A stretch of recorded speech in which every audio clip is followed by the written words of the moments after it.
ఒకప్పుడు tourist place అయిన అరకు వ్యాలీలో తెలుగు మూవీస్ కోసం ఫోటోషూట్ పర్పస్కి వెడ్డింగ్ షూట్ కోసం అరకు ఏరియా దగ్గరలో ఉన్న one of the best place Anjoda park. కానీ ఇది రీసెంట్గా 2023 మిడిల్ ఆఫ్ ది ఇయర్లో ఫారెస్ట్ డిపార్ట్మెంట్ వాళ్ళు అంజోడ పార్క్ని డర్టీ చేస్తున్నారని తెలిసి వచ్చే టూరిస్ట్ కోసం ఐటీడీఏ పాడేర్ ఆధ్వర్యంలో ఫారెస్ట్ డిపార్ట్మెంట్ వాళ్ళు పార్క్ని రెనోవేషన్ చేసి అరకు పైనరీ కింద పేరు మార్చారు.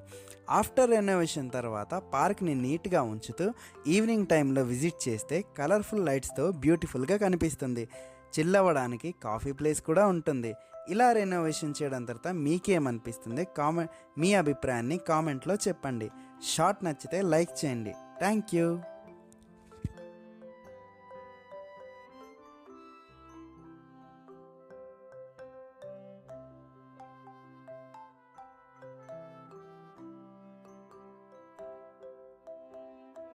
ఒకప్పుడు